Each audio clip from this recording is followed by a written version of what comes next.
Hi, this is Janmijay, and this is day 5th of my communication practice. And I'm doing this by reading this book called Man's Search for Meaning by Viktor E. Frankl.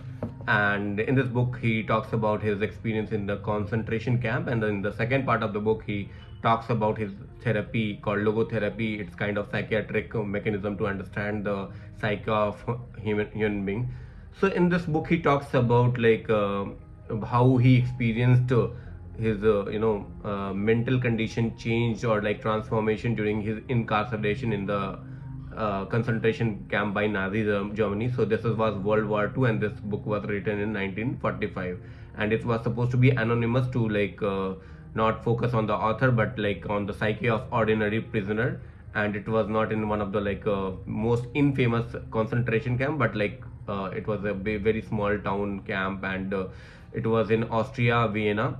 And the author had the opportunity to go abroad because he had the visa to travel to US, because he was a trained psychiatrist and he had fancy degree and all. But he stayed in Austria because of his parents, and he didn't wanted to abandon them at the time of the crisis.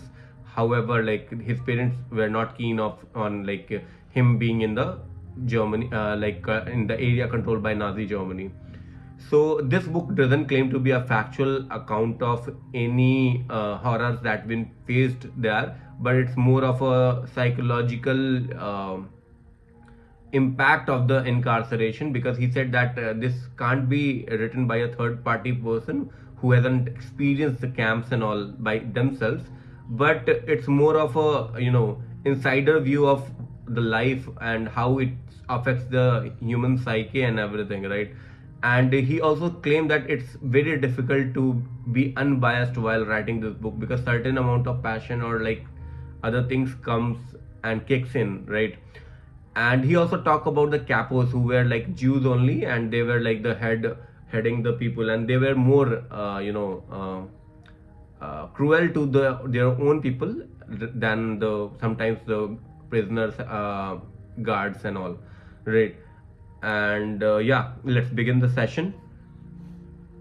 So when one examines the vast amount of material which has been amassed as a result of many prisoners' observations and experiences, three phases of the inmate's mental reaction to camp life become apparent: the period following his admission, the period when he is well entrenched in camp routine, and the period following his release and the liberation.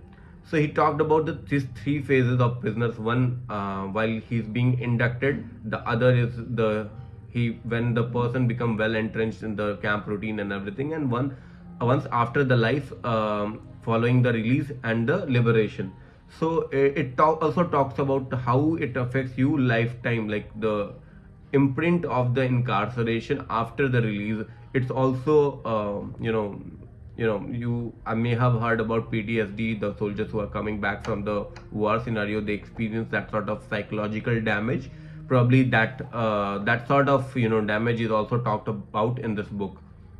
And like previously, author also mentioned that people generally don't wanted to talk about their life in concentration camp, because they might have done something which is uncomfortable, and they might have done something to survive which is not the most pride situation in their life. It might be the most uncomfortable situation in their life. The symptom that characterizes the first phase is shock. Under certain conditions, shock may even precede the prisoner's formal admission of the camp.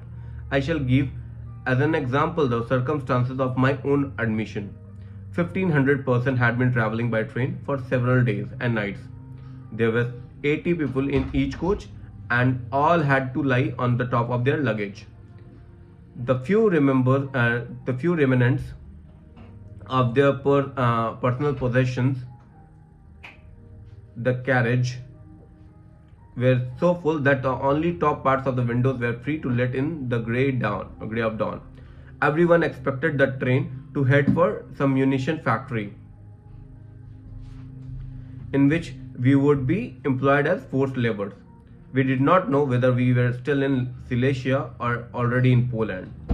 The engine's whistle had an uncanny sound, like a cry for help sent out in commiseration for the unhappy load which it was destined to lead into perdition. Then the sound shunted, obviously, nearing a main station. Suddenly, a cry broke from the ranks of the anxious passengers. There is a sign, Auschwitz. Everyone's heart missed a beat at the moment. Auschwitz, the very name stood for all that was horrible. Gas chambers, crematoriums, massacres.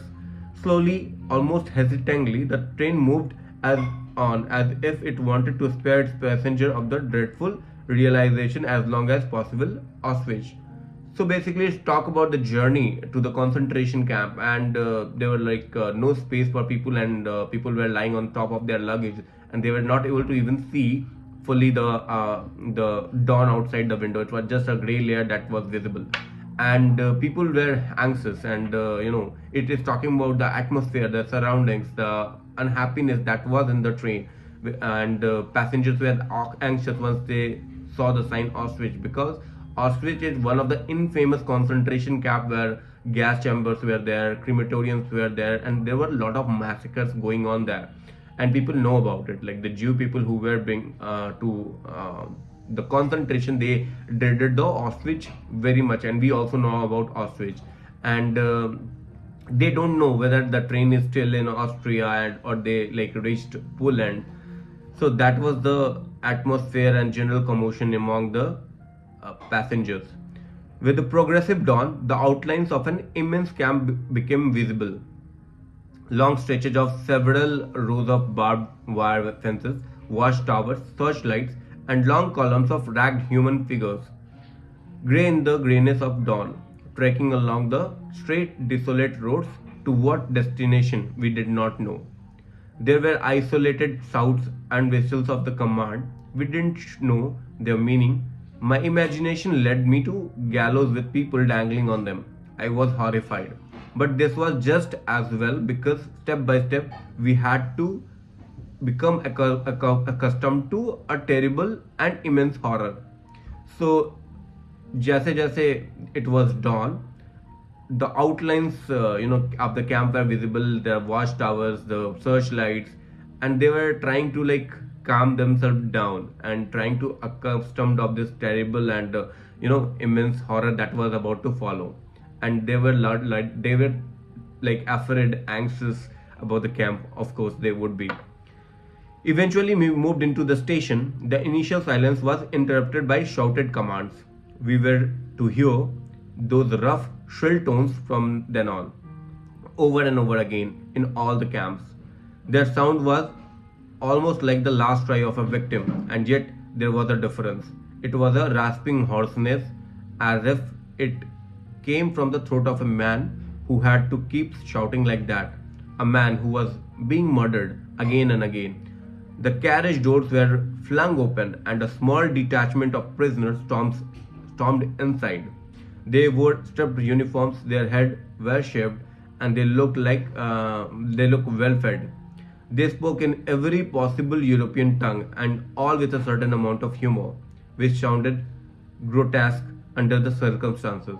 Like a droning man clutching a straw, my inborn optimism, which has often been controlled my feelings even in the most desperate situations, clung to this thought. These prisoners looked quite well. They seemed to be in good spirits and even laugh.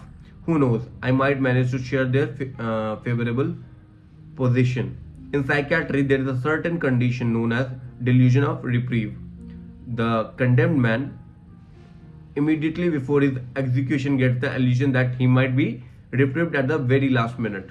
We too clung to a shred of hope and believed to the last moment that it would not be so bad. Just the sight of the red cheeks and round faces of those prisoners were a great encouragement. Little did we know then that they formed a specially chosen elite who for years had been receiving squad for a new transport as they rolled into the station day by day. They took charge of the new arrivals and their luggage, including scarce items and smuggled jewelry. Auschwitz must have been a strange spot in this Europe of the last years of the war. There might have been some unique treasures of gold and silver, platinum and diamonds, not only in the huge storehouses but also in the hands of SS, which is Nazi party. 1,500 captives were cooped up in a bed in a shed built to accommodate probably 200 at the most. We were cold and hungry. There was not enough room for everyone to squat on the bare ground, let alone to lie down. One 5 ounces a piece of bread was our only food in 4 days. Yet I heard the senior prisoners in charge of the shed bargain with one member of receiving party about a type in made of platinum and diamond. Most of the profits would be eventually traded for liquor, snaps. I do not remember anymore just how many thousand marks we needed to purchase the quantity of snaps required for a gay evening. But I do know that those long-term prisoners needed snaps under such conditions. Who could blame them for trying to dope themselves? There was another group of prisoners who got liquor supplied in almost unlimited quantity by SS. These were men who were employed in the gas chambers and crematoriums, and who know very well that one day they would be relieved by a new shift of man, and that they would have to leave their enforced role of executioner and become victims themselves. So this is the arrival where like people were forced to live in a shed that was meant for 200 people, and like there were 1,500 of them, right? And the people were bargaining about the liquor, and who could blame them, because they wanted to numb themselves to relieve of the pain that they were enduring. And in Auschwitz, that there were certain people who were acting as executioner, and they were supplied a huge amount of liquor so that they can like relieve themselves of the pain and agony. And they were well aware that one day probably they would be themselves victims, and a new lot of men will replace them.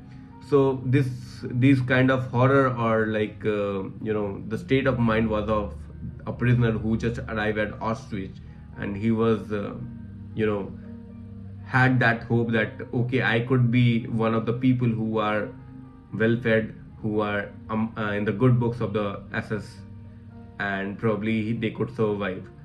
So yeah, that was day 5th of my video, and I'll continue doing the communication practice, and I'll try to create 100 such videos, and I'll try to complete this book called Man's Search for Meaning, and probably this will give you a different perspective to me as well. So yeah, signing out. Thank you.